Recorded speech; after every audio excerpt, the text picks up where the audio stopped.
All right, so let me set up my slides, but as I wait, I trust everyone is doing well. Yes, no, maybe so. So far, so good. I hope that those who are preparing their Sunday dinner are preparing my allotted portion. For those who may be overseas, feel free to put it in a thermos, and then you can send it through FedEx or one of those shipping companies. Might not get it until next week, but I will appreciate it. All right, where are we? Yes, the Israelites.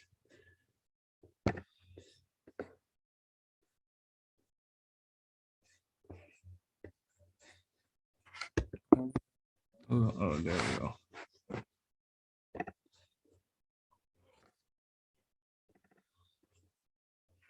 Please confirm that you can see my screen.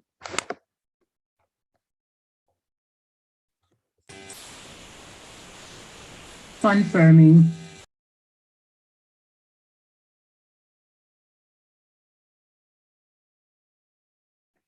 All right, wonderful. All right, so we continue our study, last case study, focusing Luke 15, and we have been looking at panic plague, and panic plague focuses on one of the ways that the sheep, which is one of the lost variables in the parable of the lost things, ends up being lost. And the idea behind panic plague is that due to some threat or some fear of threat, the sheep ends up being panicked.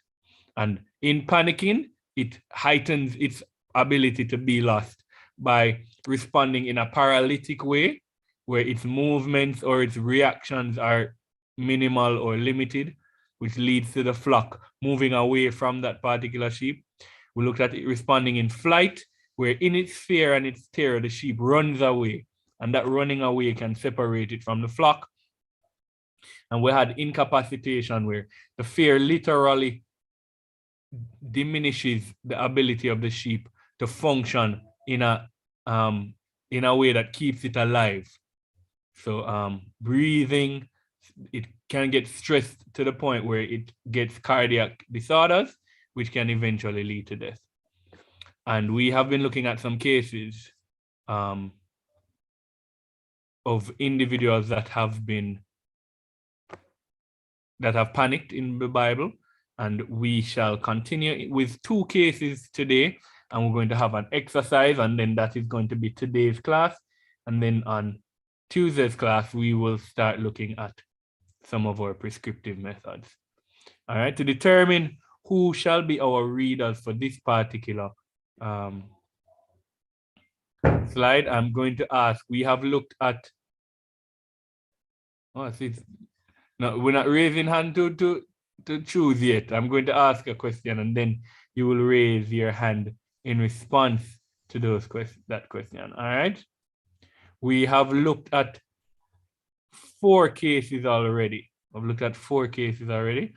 Can you tell me what those cases are? Each individual can only tell me what one of the cases are.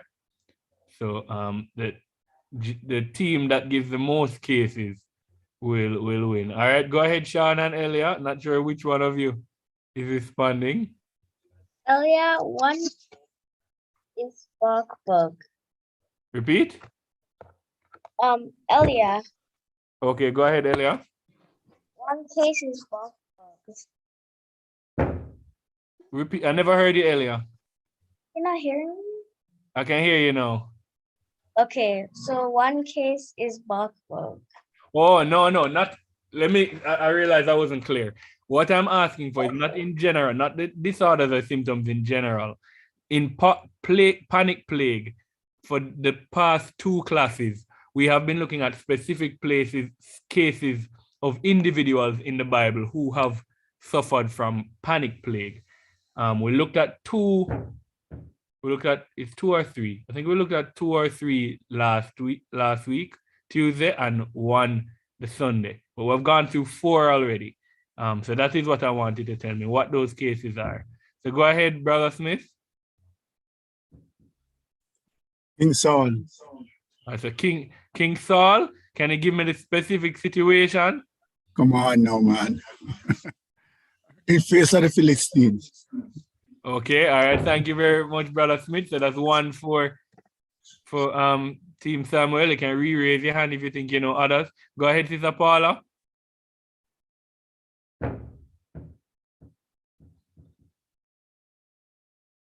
Sister Paula?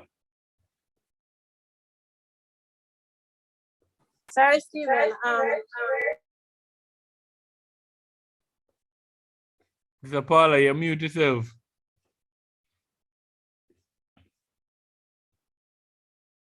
Whilst we wait on Sister Paula, go ahead, Britt. Peter walking on water. All right, so the Peter circumstance. All right, so that's 1 for Esther. Sister Paula, you ain't gone, or is that you're going to say? All right, go ahead, LaCount family.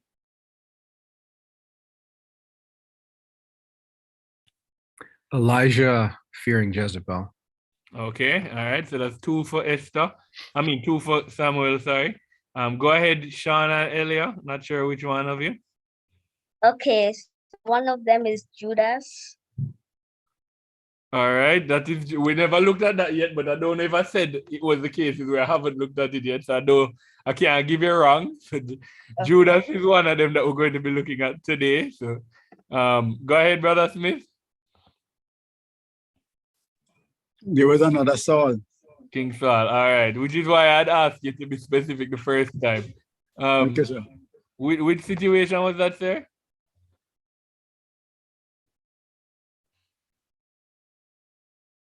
Brother Smith? Not in the face of the one that we mentioned before, you know.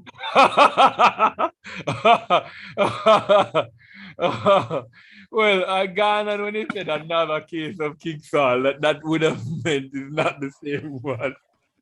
But all right, I didn't ask for specifics initially, so that is right. So 2 situations with King Saul, 1 with Elijah, 1 with one with Peter, and then today we'll be looking at, as you see, the Israelites, and we'll also be looking at Judas. So we're going to need 5 readers from Team Samuel.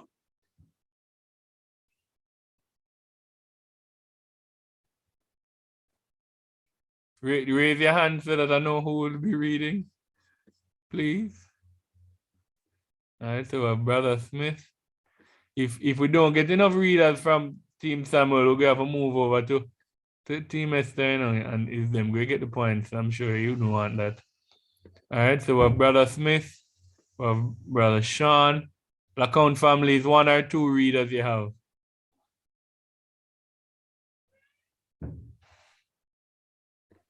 It'll be 2. 2 readers. All right, so we need 1 more reader from Team Samuel. All right, and we'll have Brother David. All right, so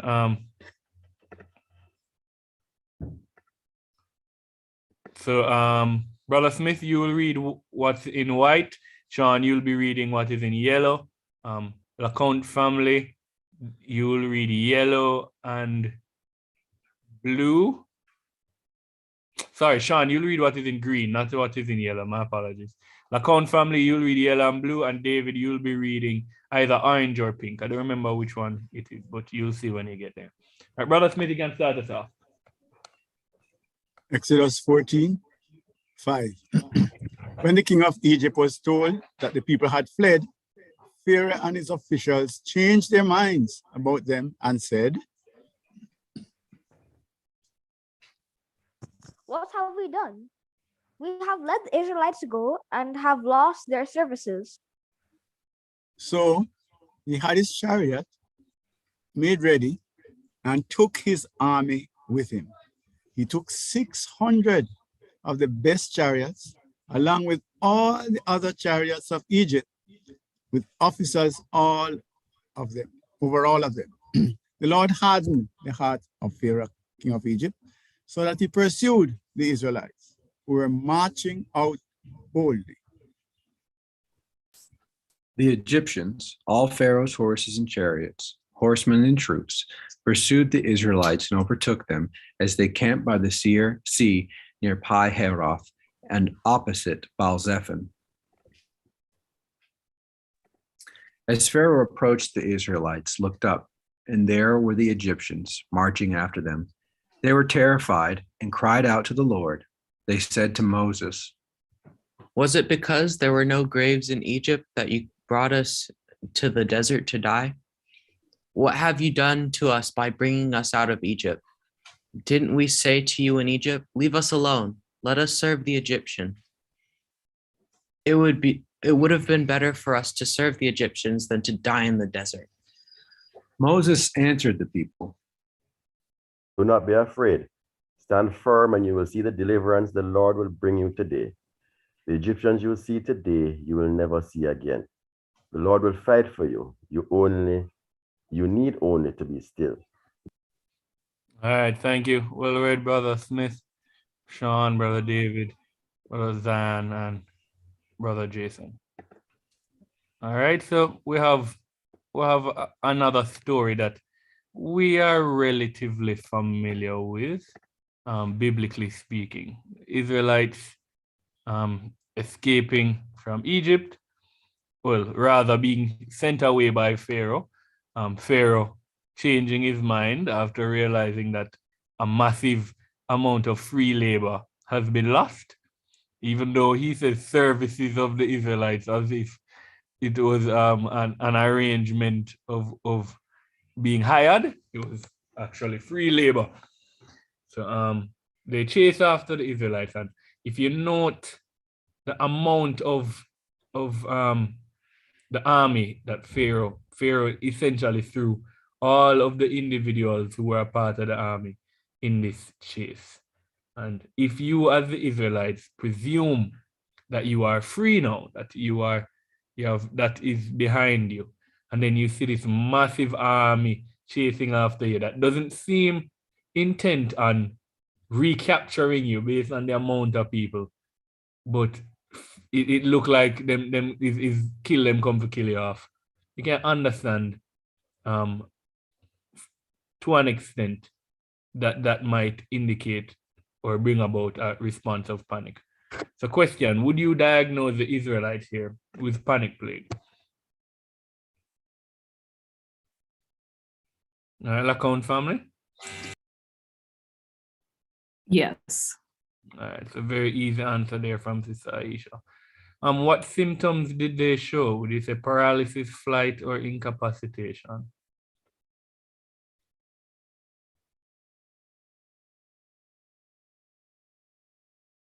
Go ahead, Sister Beverly. Paralysis and incapacitation.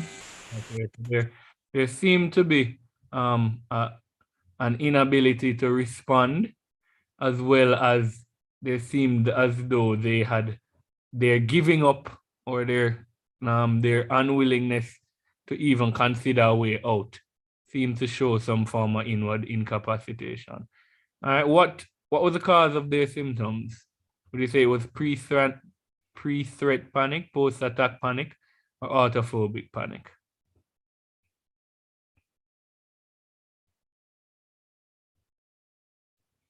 Anybody? Yeah, under attack. So I would say that is with post. All right, so it is currently happening. Yeah. So it's not so much we hear that they're going to attack, but they are currently attacking us. All right, I think it could be a combination of both. A fear of what will happen when the attack is complete, as well as the feeling of being under attack. So agree with you there, Brother Smith. As I said, the implications of their response we shall look at when we get to the prescription. So we're just looking at surface level right now. All right, let's look at our last session, which is Judas, and since I gave the gentleman the opportunity, well, since the gentleman earned the opportunity to read a while ago, I will pass this one to the ladies. So, three readers from the ladies, please. Very short passage here. All right, so Sister Aisha, Sister Paula, and Sister Britt. So Sister Aisha, you'll be reading in yellow. Sister Paula, you'll be reading what's in green, and Britt, you'll be reading what is in blue. You can start us off, Sister Aisha. Early in the morning, all the chief priests and the elders of the people made their plans to have Jesus executed. So they bound him, led him away, and handed him over to Pilate, the governor. When Judas, who had betrayed him, saw that Jesus was condemned, he was seized with remorse and returned the 30 pieces of silver to the chief priests and the elders. I have sinned, He said, so I have betrayed innocent blood. What is that to us? They replied. What is that to us? So Judas threw the money into the temple and left. Then he went away and hanged himself. All right, thank you very much, Sister Aisha, Sister Paul, and Sister Britt. All right, based on this, would you diagnose Judas with panic plague?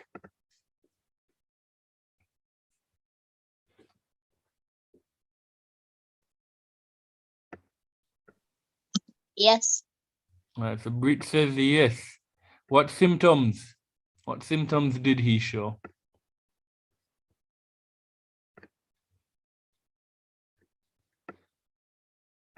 Go ahead, Lacount family. I would argue flight. He tried to basically escape the situation through suicide, run away. Okay, all right, so anybody else?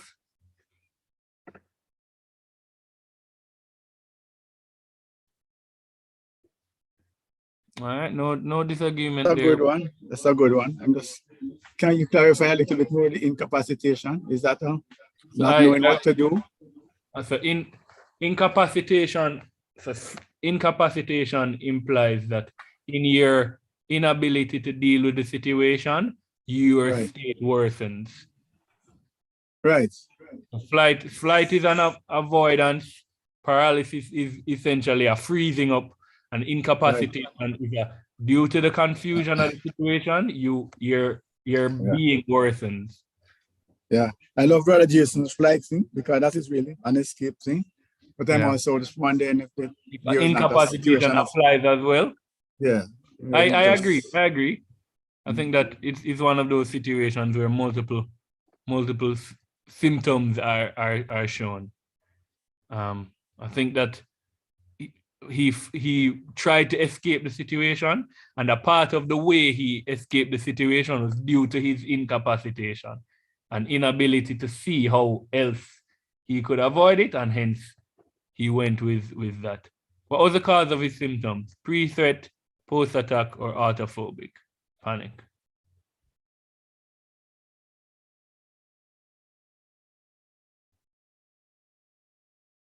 Go ahead, Sister Beverly. Post-attack and autophobic. All right. So I am inclined to agree with that as well. Autophobic due to the sense of this.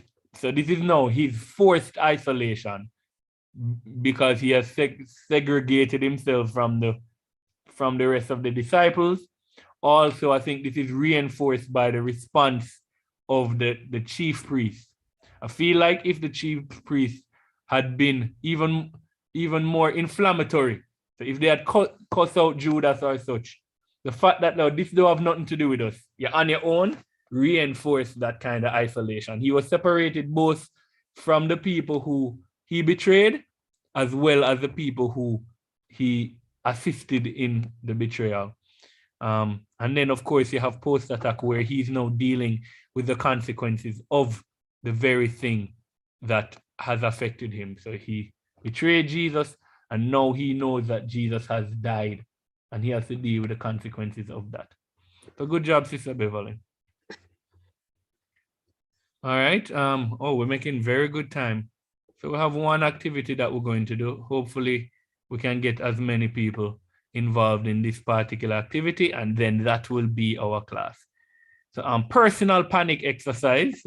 I'm not asking you to panic, but rather to share a situation where you panic. This can be a very light, low, low threat situation, or low, the consequences may have been small, or it could be something bigger. You can feel whatever you're comfortable sharing is fine. So you're going to share an anecdote or a circumstance of when you experienced panic. You're going to tell us if it was pre-threat, post-attack, or autophobic panic. You're going to tell us what your symptoms were, what fear influenced your panic or your panicked response. And then lastly, you're going to say if you think you would respond the same way you did then now if you're faced with an identical situation. So I think that is clear enough. Going to give you 2 minutes to think about it, and then you can just raise your hand when you're ready to share. You have a question, Kirk, or you're ready to share? Ready when you are, sir. Oh, you're ready. All right. So you and Brother Smith ready already. So we give those who need to sift through their thoughts as to which situation to pick. If you're somebody like me who have a myriad of them, and you're wondering which one people will laugh at the least, then you have a minute and 30 seconds remaining to do so.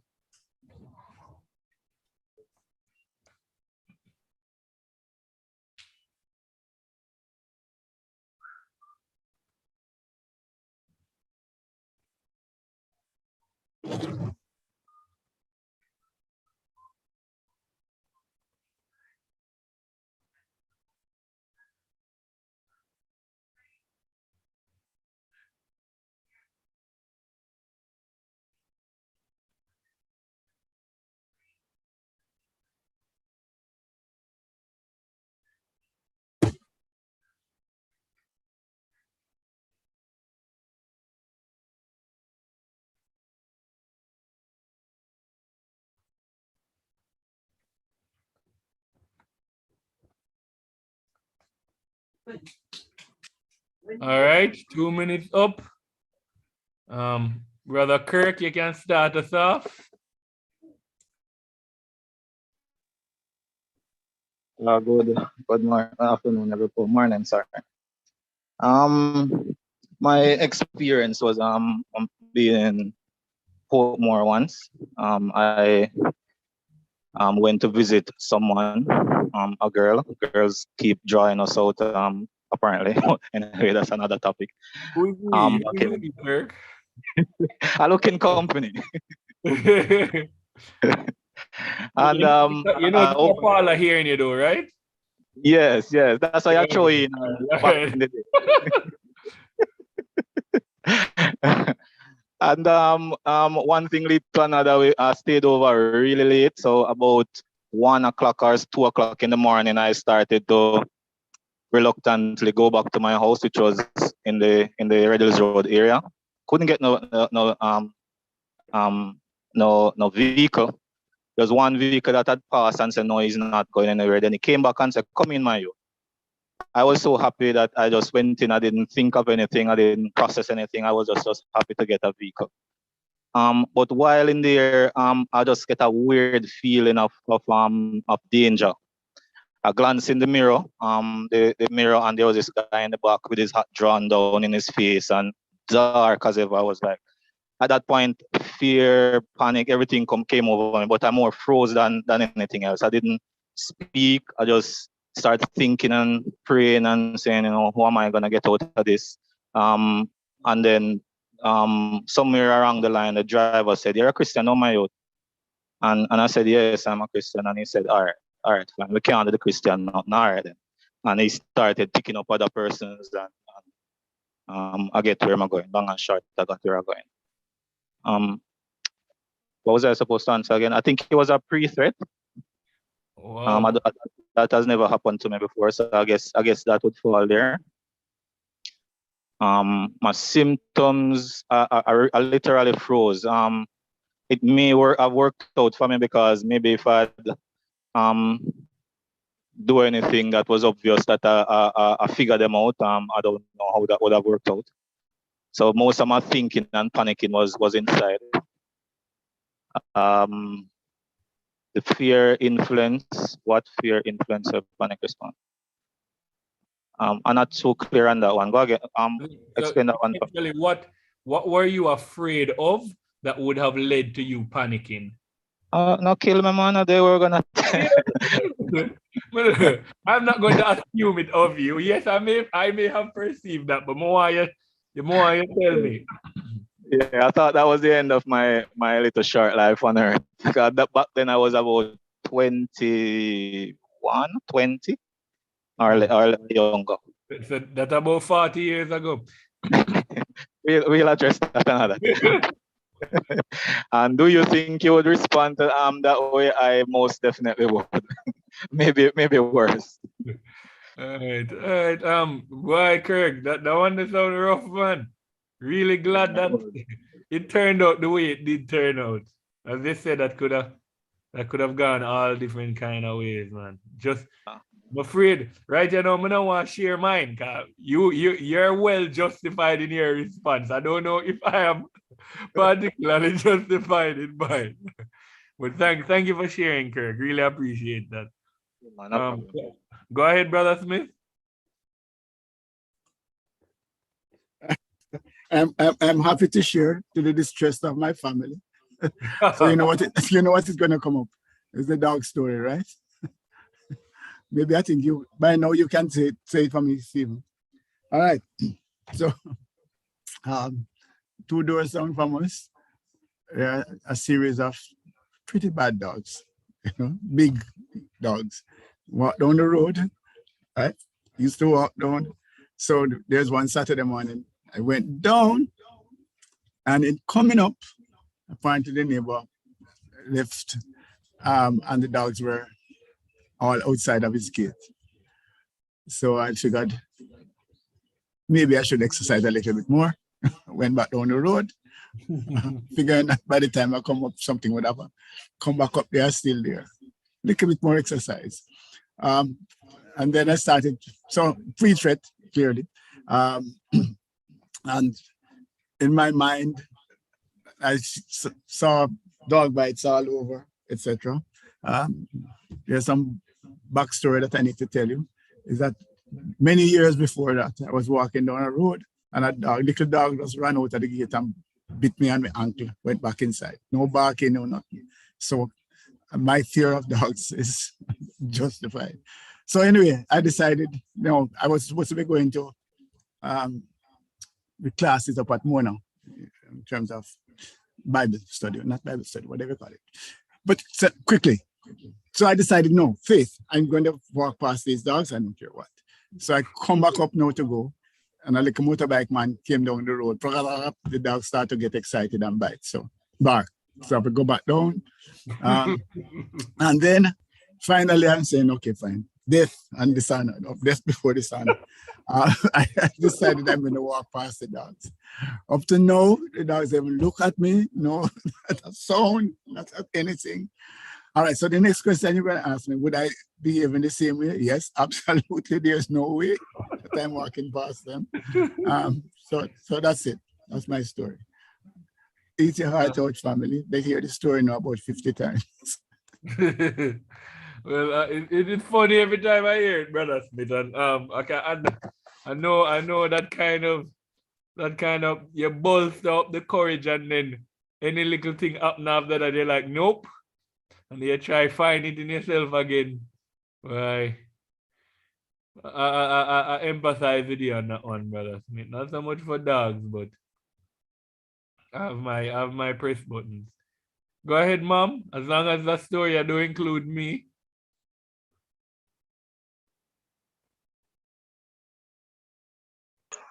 No, it doesn't include you. You can hear me? Yes, Mom. Okay. Well, this is a story about when I was growing up. I grew up in deep rural St. Thomas, where the adults and the males tell you Duppy's story every day, and how Duppy will do to you. Duppy was like nowadays gunmen. And so as children, we were afraid of Duppy.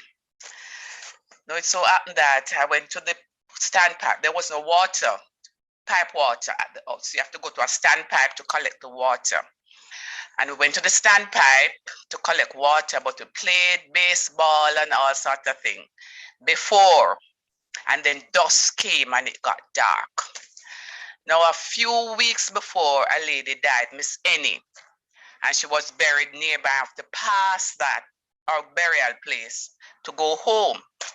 And then the boys in the district now that were playing ball with us start to tell us about, oh, Miss Annie is just gonna step right out and box you and carry you down to our grave and put you in the hole.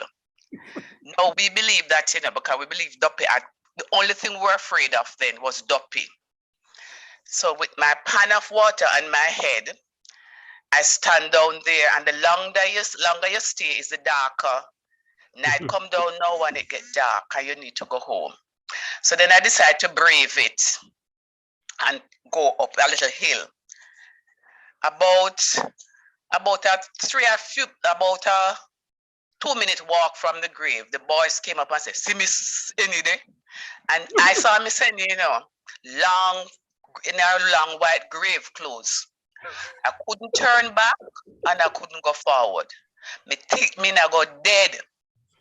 And the boys them say, "Miss Annie, I go get you. Miss Annie, I go get you." Me sure say me dead now. The pan of water drop off of my head, wet me up, and me still not move. Who rescued me was my brother, who came down there and run the boys them and walked up with me. Hello? Sorry, and the first me I hear that story, the mom. So me have a drink it in. Miss Annie. So yes, mom, what would you say here? Was it a pre-threat, post-attack, or autophobic? I would say it's a pre-threat Pre-threat. of what they said they would do to me. All right. I think your symptom is pretty clear. Paralysis. Yes, a paralysis.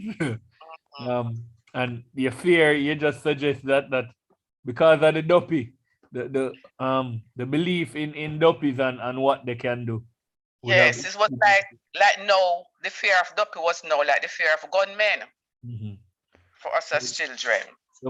I presume then that you would not respond the same way now in the same situation. No. No. All right, mom. Thank you. Thank you very much for sharing that. We learn a little bit more about each other when we share situations and circumstances like this. Go ahead, Sister Paula.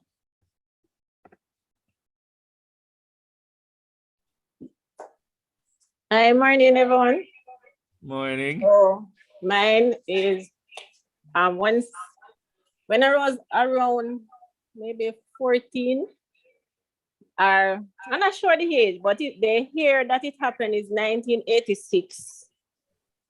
1986, there was a flood, and we have a family home in Clarendon.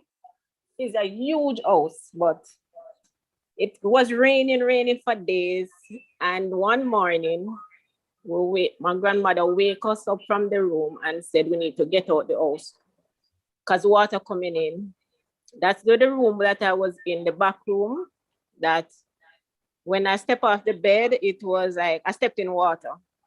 So we started to try to pull the front door. The door them jam, the veranda open up in two. So they'd have to lick out the door for us to go through the window. And while that was happening, the house was moving. So because the house is moving, it started to crack. So we have to be jumping out, trying to move out furniture and everything. So now, whenever time I hear of any hurricane, I was afraid of Gilbert. I cried. I cried, I panic, I have diarrhea and everything. So whenever there's hurricane season, I know I used to can't sleep. I just want to hear it coming to Jamaica. If it said lift, I am happy, I'm good. So because of that experience, I know whenever there is a hurricane coming, I have all the attack. I am afraid of everything. But now I am not so bad with it. Nowadays I would say, oh, all I can do is remove my glove and I will flood out. What else? Yes. All right, good. Good to So hear that you have improved.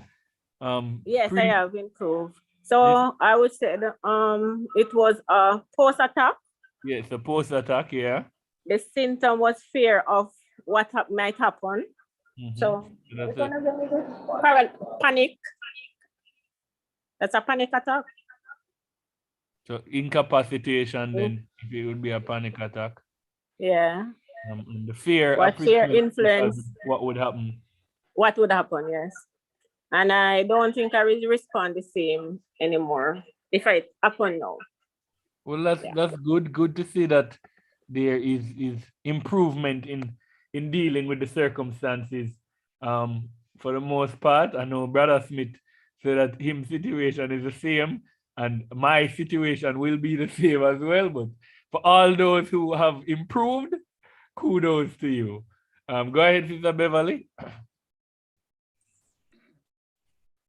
Well, I have two, but I'll tell the dog story.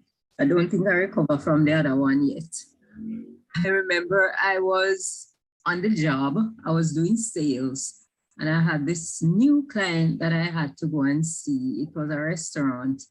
So when I went there for the appointment, I parked at the front and I saw a dog lying down there, just warming in the sunshine. And in my head, I said, they wouldn't have a bad dog in the front of the restaurant like this. So I just sauntered through and went around the back to the offices. When I called the lady I was supposed to meet and she came out, she visibly started trembling. She said, how did you get in here? Didn't you see the dog?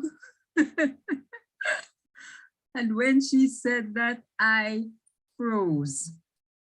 I say, yes, I passed the dog at the front and the lady was trembling. And as if on cue, the dog just came around, sauntered around like nobody's business. And I'm a tall lady, I'm 5'7", and that dog, his face was at my hip. And he just stood there and the lady said, have a seat, sit down. And I couldn't move. And she said, go ahead, man, sit down. And she realized I couldn't move. And she said, no, he allowed you to come in so he won't trouble you again.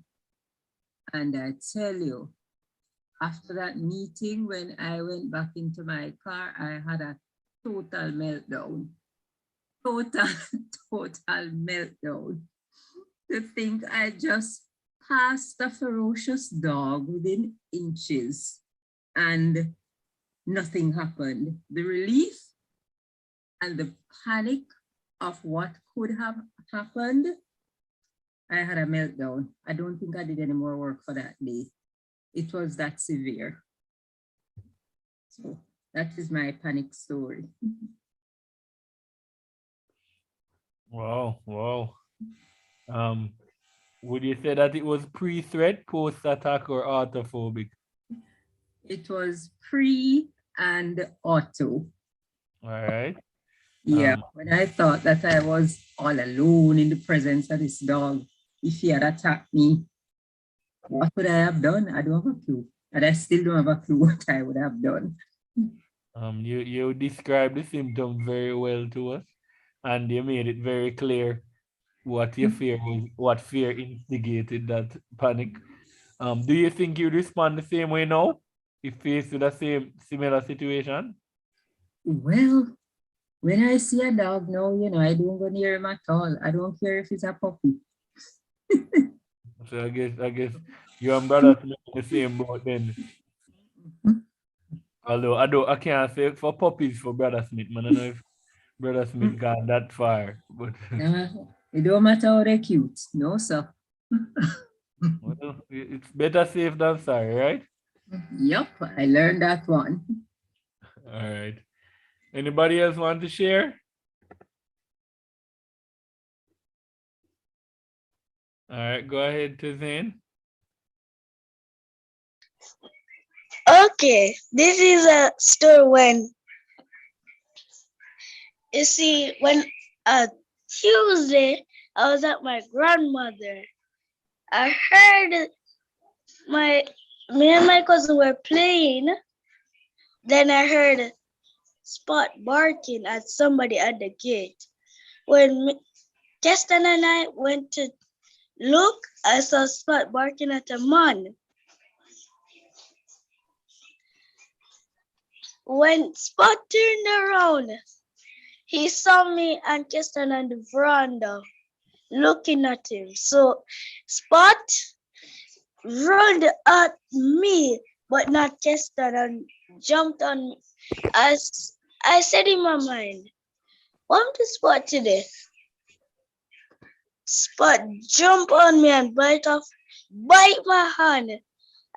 Keston didn't do anything, just stand there watching me. Then the man disappeared suddenly. I didn't think I didn't think that it was a duppy. So I just take up Spot off my hand, go inside, lock the door, and Keston was behind me. Watch me. When I turned around, Keston was watching me. I said in my mind, Keston, it was staring at my soul, man. And that's the end of it. But tell me, that sounds like about 6 different sources of panic in a one story. Of course. All right. So that sounds like it could be pre-threat and post-attack. It wasn't bad bites, and that Spot bite you, I hope. But you see, all dogs have a sharp teeth at the side, but those two sharp teeth didn't bite my hand, only the two front teeth. Okay, so it's not that bad then. If this were to happen again, do you think that you would respond the same way? Or the punch Spot in my face. Self-defense is always a good thing, but be careful of animal abuse, especially if it's your dog. All right, then thank you very much for sharing. Anybody else? Kirk, I see a message, but I cannot make anybody tell any story. So like you're in a trouble because you tell Paula, say you're gonna people a girl yard early morning. I mean late night. All right. Let me give my one story. So I was at George's. I think I was about in fourth form.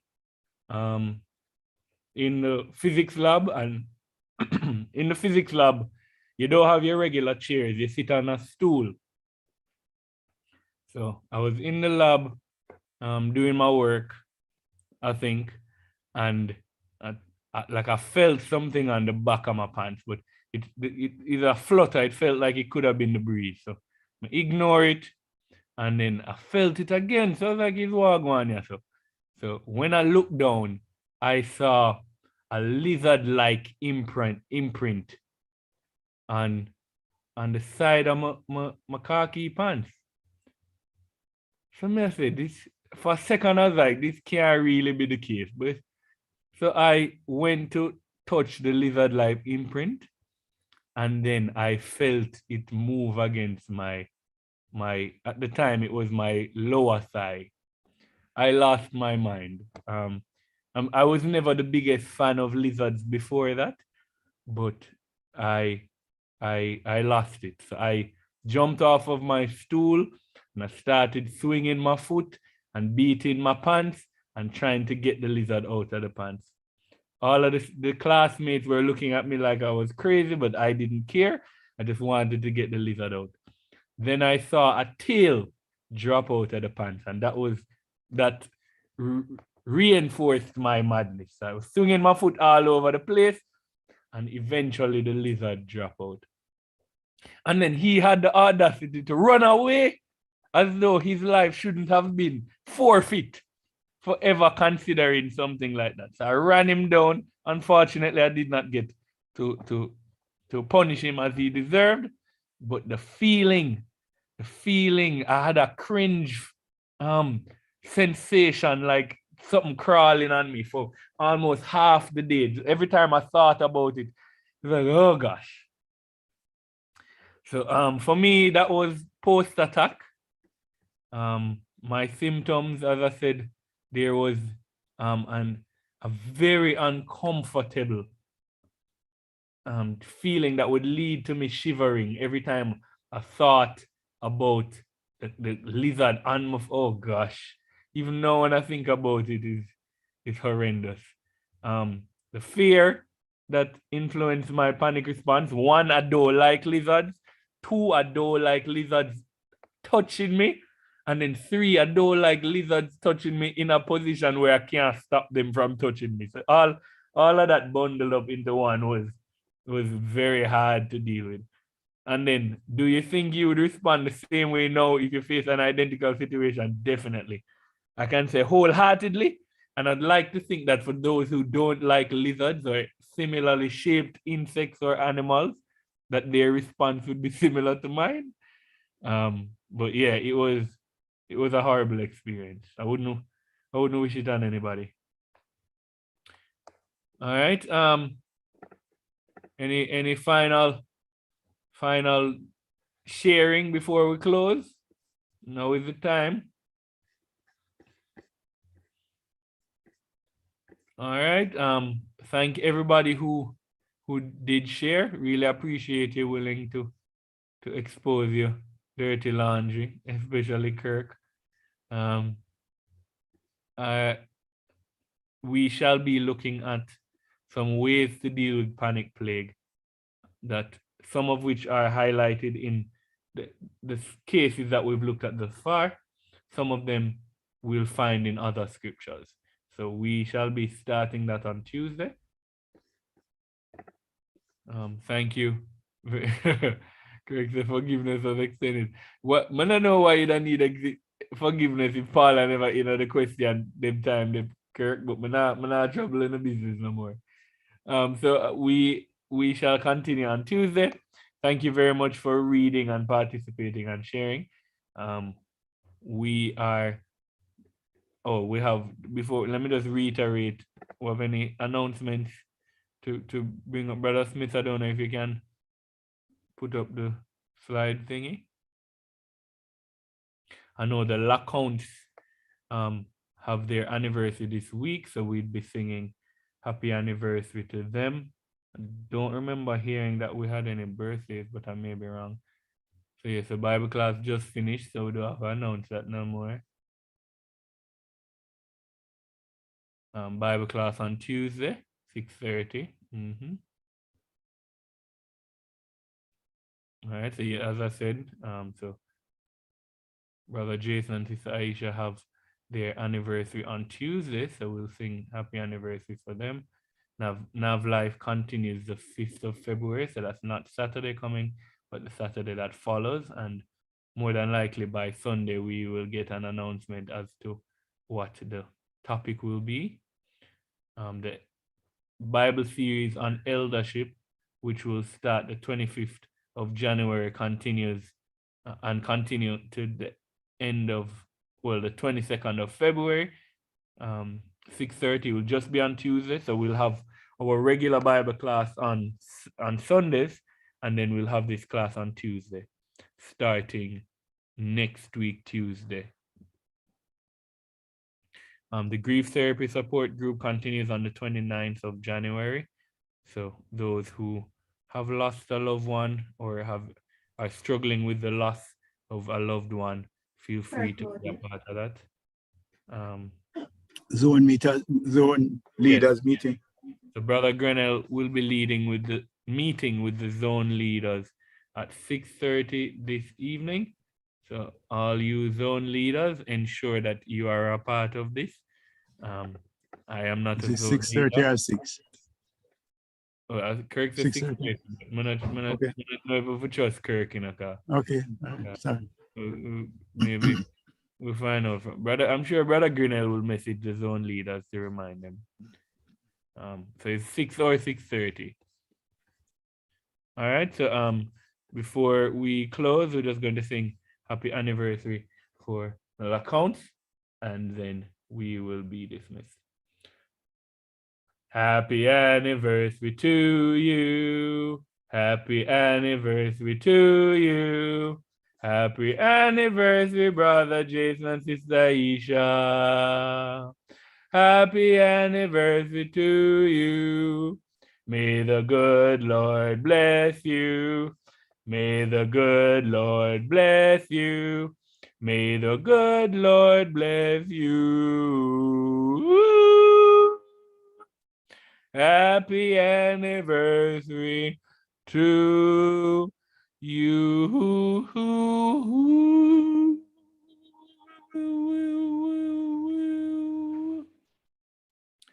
All right, we are dismissed. Enjoy the rest of your afternoon. I keep throwing out the sharing of Sunday dinner with me, and all know nobody don't take me. Only thing is joke me I make. I will not turn down free